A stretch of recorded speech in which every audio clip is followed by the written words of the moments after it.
I'm Andrea Giles, and you're listening to the Heal from Infidelity podcast, episode number 103, Breaking Free from Resentment. Hello, and welcome to the Heal from Infidelity podcast, where courageous women learn not only to heal from their spouse's betrayal, but to become the boldest, truest, most decisive, and confident versions of themselves ever.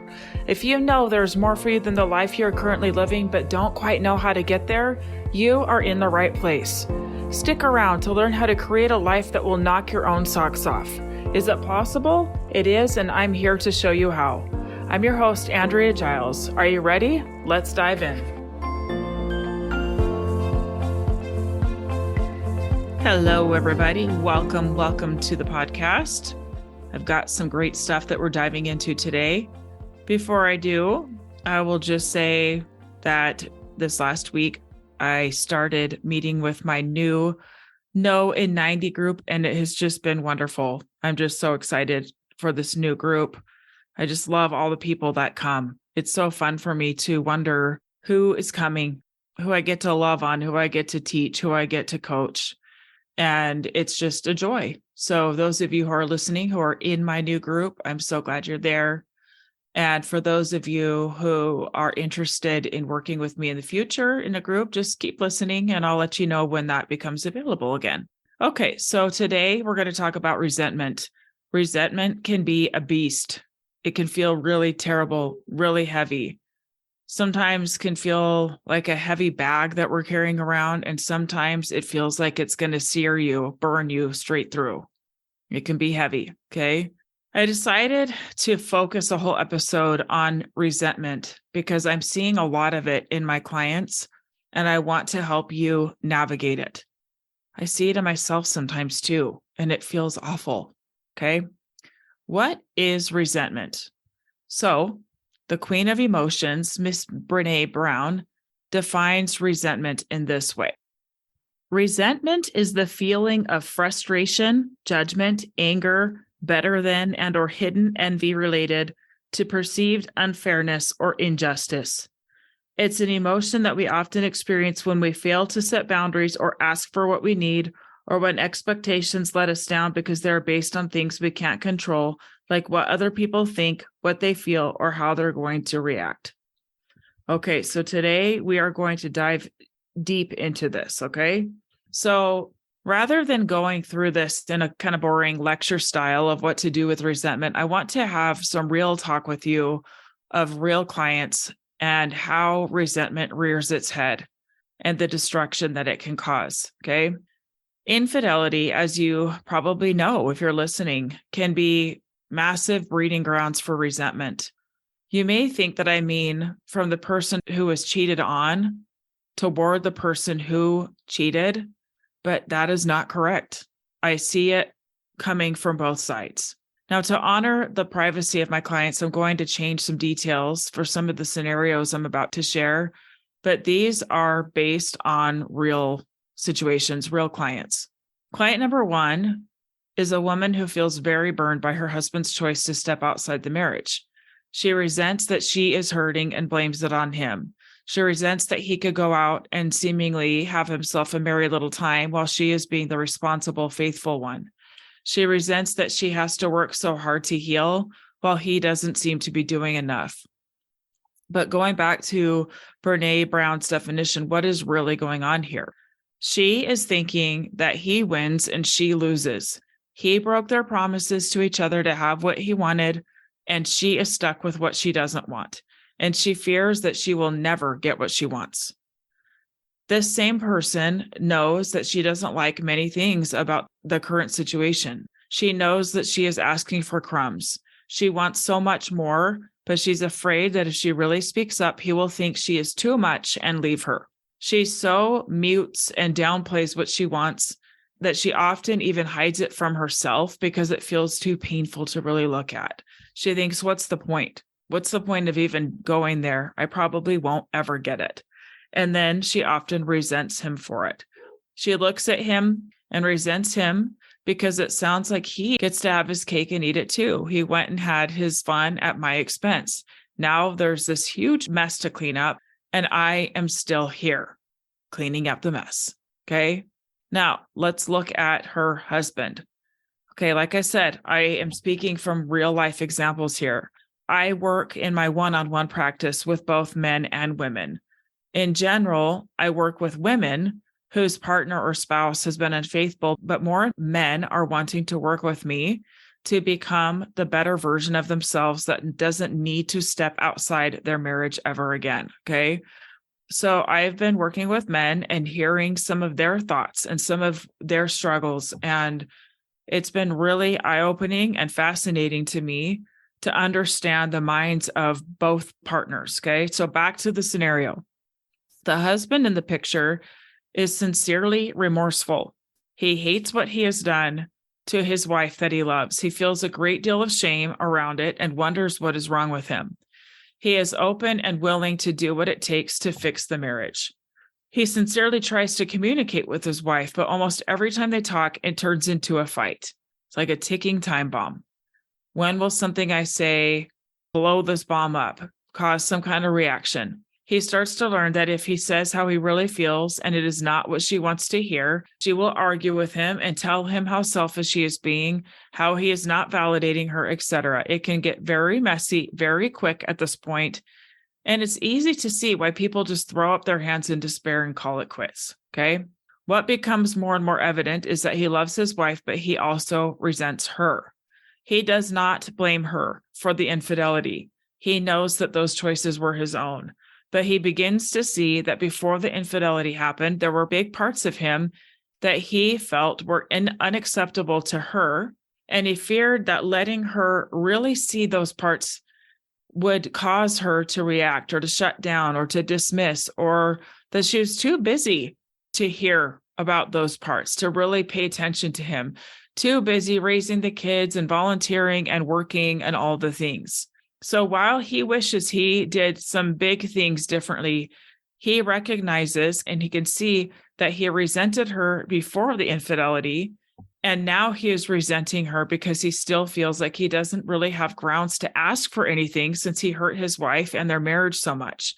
He doesn't feel like he's allowed to have things he needs or wants. And when he is brave and says something he wants, he may be met with contempt or feel dismissed. And the resentment builds and round we go. Okay. Now, of course, there's going to be lots of different variations of this scenario. Okay. But where does it apply for you? Unless something changes in this example above, this marriage will most likely not make it. And it's not because of the infidelity. It's because they come to so deeply resent each other and get into a gridlock to where they both believe that the only way out is to get a divorce. Neither of them feel like they can have what they want. Neither of them feel safe asking for what they want. And neither of them are really advocating and owning what they want. My friends, there is a way through this. There is a way through this. And that is what I want to spend the rest of this episode focusing on. First of all, how do we know if it's resentment we are feeling or if it's something else?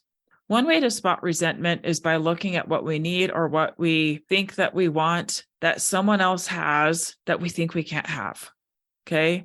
So for example, if your husband comes home from work and sits down for a little bit to rest, maybe he's scrolling through his phone, maybe he's watching something, and you also just got home and you feel pressure to make dinner, to hang with the kids, you may resent him because you too would like to rest, but you think that you can't. And then you blame it on him. Okay. You too would like a little downtime. He can have it, but I can't, is your thought. Ding, ding, ding. There's some resentment. Okay. That's where you're going to notice it. Where else does it show up? He doesn't have to be worried about me being on my phone, but I have to watch him like a hawk and I resent him for it. I never wanted this job. I have to pay to help myself because of what he did. I have to pay for therapy. I have to pay for coaching. And he's not helping himself at all. And I resent him for it. Now, while that may make sense to have those thoughts, it is not useful. It will not help you get where you are going. In fact, it will get you nowhere fast. Okay. So what else is available here? Why can't you have it? Why can he have it and you not? Okay. So I'm going to give you a few pointers here of how to navigate this. Instead of judging someone and thinking they are doing it wrong or wishing that they would be doing something else instead, it is far more productive to ask, what do I need that I'm afraid to ask for? So, for example, you can be mad that your husband came home and parks it on the couch and be like, what the heck? Why does he get to do that and I can't? And we might judge them for it and think that it's messed up and think that they're wrong. When in reality, it's not that we're judging what they're doing. It's more that we think that we can't do the same. It's more that we're thinking that one of you gets that advantage and one of you does not. Okay. So it's far more productive to ask yourself, what do I need that I'm afraid to ask for? This moves you from playing the role of someone helpless to her circumstances to taking full ownership and emotionally handling any real or perceived backlash you may get for honoring what you want. So, for example, if the woman wants to rest a little bit after work, she can boldly say to her husband, hey, can we trade off nights where we make dinner? I would really like to rest after work. I need it too. Or maybe we can get the kids to watch a show or do some kind of activity for 30 minutes when we both get home so we can both give ourselves a little bit of time, and then we can both jump in and take care of dinner and kids and chores and all of that together and bedtime and all the things. Okay. All right. Next example. You can resent him because you are paying to get help. And why isn't he? Or you can own that you actually want him to help pay for it. Maybe you want him to pay for all of it. Okay. You can have a conversation instead of saying, I want this help and I have to pay for it now. I didn't need this before and now I do. You can go and say, I want this help. This is what I think is best for me. This is how much it costs. I'd like you to pay for it. Or I'd like you to pay for half, whatever. Okay. If that is not an option, another option that will help you get out of resentment is really owning your choice. You don't have to have the help, right? You're all very capable. You're all resourceful. Okay. It's more that you want it, that you think it's best for you, that you think that it will help you move forward. You are owning it. You're owning that the benefit of spending the money is going to actually get you where you want to go. And you're owning that whole experience. And you're probably going to get more out of it if you own it rather than thinking that I have to do this because he made these choices and now I'm stuck with this. You're going to get more out of it if you own it and really want to be there. Okay. Now, another big way that resentment rears its ugly head is when we do things for others that they can do for themselves, when we take on more responsibility than what is actually ours. Okay, so let's go back to my male clients that I'm talking about, okay? It's just too easy to blame everything on them. They did this big bad thing, so now I can, by default, just make all the problems that ever were or ever will be his fault because of this thing he did, okay? And probably my best friend and my mother and my sister will back me up, okay? Here's the truth, my friends. He likely feels the sting of his choice. He likely knows he majorly messed up. He likely knows that he caused a lot of pain. He hates it. He feels shame about it. But he also knows deep down that there are things that he has felt hurt by. But now he doesn't feel like he can share any of them because of the hurt that he caused. He takes all the responsibility for every problem that ever was, okay? This also is not healthy because it just isn't real. And it's the breeding grounds for resentment. He also has wants and needs. You both do. He doesn't feel allowed to speak up, though. He feels fully responsible for what kind of day you are having. If you're having a bad day, he is making himself responsible for that, when in reality, we are in charge of our own emotions. They are ours still, not theirs, okay? They are ours. And while it can be very tempting to hand that over and say, you caused all this havoc, so now I need you to do all of these things to make me feel better, and you don't really get a vote here, right? That's easy to understand, but again, it's not going to get you where you need to go. If you are in this kind of gridlock where it's like you don't get to defend yourself, you don't get to say anything back to what I say because you did this big bad thing, it's going to create problems that you don't actually want. In the short term, it might feel good. It might feel like you have a little bit of power and control. In the long term, though, it's not going to get you the relationship that you want. If we don't learn to own our own stuff while healthily giving back to the other person what is actually not ours to carry, like their choice to step outside the marriage, it's not ours. We can just get stuck in a downward spiral of resentment. Okay, so my friends, when you start to feel resentment creep in, I want you to check in with yourself with these questions. What do I need that I do not think I can have or ask for? Why don't I think I can have them? If I did believe that I could, what would I ask for? What am I afraid of asking for? What am I thinking is going to happen? What am I doing for someone else that they can do for themselves? It is far better to let the people around you feel the discomfort of their own growth in stepping up their game in honesty than you doing it for them and resenting them for it. Okay, so if you're doing things for other people that you really don't actually want to do, and you're trying to avoid the conflict, confrontation, whatever, of like really saying, I don't want to do this anymore, I want you to do it. And then they're uncomfortable, and then you're uncomfortable because they're uncomfortable. Would you rather keep doing it and feel resentment towards them and honestly thwart their growth? Or would you rather let them have their own growth, take responsibility for their own growth, and learn to be somebody who owns their own stuff and takes responsibility for their own stuff, right? We're looking at the long game here. What do I want and not want to do? Honesty, responsibility. It's your life. Ask for what you want, own what you want. Okay. Would you rather grow a new marriage that is about one being morally superior to the other and then having both parties resenting each other? Or would you rather build one where you are equals, truly equals, where each owns where they contributed to some of the issues that created a system where infidelity happens? Okay. Would you rather build one where you're equals, where you each own what is yours fully, but there is so much honesty that resentment just isn't a thing? There might be discomfort, there might be moments of conflict, but resentment isn't there. Where each one owns what they want and need and makes it happen. So a quick example that happened this very day for me is I used to have a cleaning service that would come and help out every other week.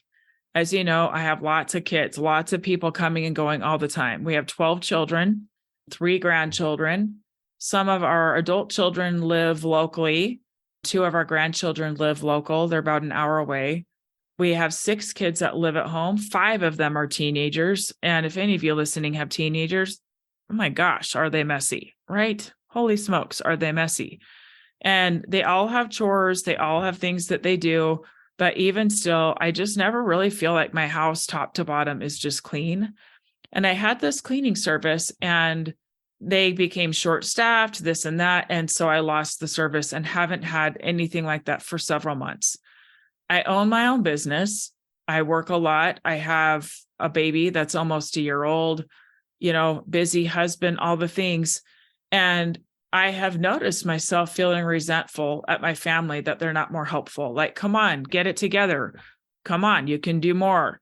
And I decided that I can ask for the things that I want. I can hold that line and have consequences when people don't follow through with like the standard of what kind of standard I want in my home. But I can also support myself. I can honor the things that I want.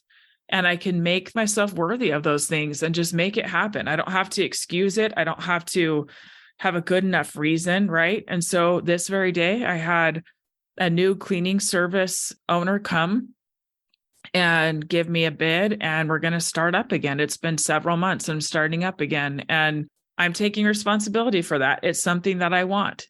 And, I can coach an extra client. I can do different things, right, to help pay for it. It's something that I want, so I'm making it happen. It feels a whole lot better than sitting here resenting my family for being messy, right? So I'm looking at the long game going, okay, relationships. The relationships matter a lot more than being right. So yeah, my family, we can enforce the rules, we can enforce all of that, and I can also support myself at a higher level. we all can win. Okay. So my friends, what do you really want? It may temporarily seem like a good idea to want him to grovel, to be your personal yes man, but is that really what you want long term? My listeners who were unfaithful, do you want to be the yes man at your own expense and muting how you feel, muting what you want? This is the time to be more honest than you ever have been. It takes a tremendous amount of courage because we always risk rejection. Someone saying no can feel very scary. If somebody says, no, actually, I don't want to do that. But think about this. Scan out to the long game. Would you rather have a marriage that is based on real and honest truth, even if sometimes painful, or one that is propped up on half-truths and resentment and contempt and bitterness and things that end unhappily? Would you rather feel some honest discomfort now? Honesty in the name of building something real, like really real, that you know is real? Or would you rather just kind of put a Band-Aid and patch up the things that you want and need and like cover them up and think, oh, I have to do this, or I can't really have what I want, and then have to deal with it later? One way or other, sometime you're going to have to deal with it. Okay. It's either going to blow up into something messy, or it's going to be uncomfortable now as you learn to be the person that advocates for yourself. Okay. Do it now. Courage, courage, courage. Speak up. Ask for what you want. All right. You can do this. It cuts through resentment. Resentment does not feel good. There's something that feels so much better, and that is showing up for yourself, speaking up for yourself, asking for what you want, giving other people responsibility for things that you don't want, and moving forward, actually living in the creation of the life that you want today. All right, my beautiful friends, thank you for being here. Always a pleasure. I will see you next time. Bye. Thank you for listening to the Heal from Infidelity podcast. If you would like to be kept in the know about upcoming free classes, new podcast episodes, and other ways of working with me, go subscribe to my weekly email. You can subscribe at andreagiles.com/lies-about-infidelity/. Again, it's andreagiles.com/lies-about-infidelity/. I will see you next time.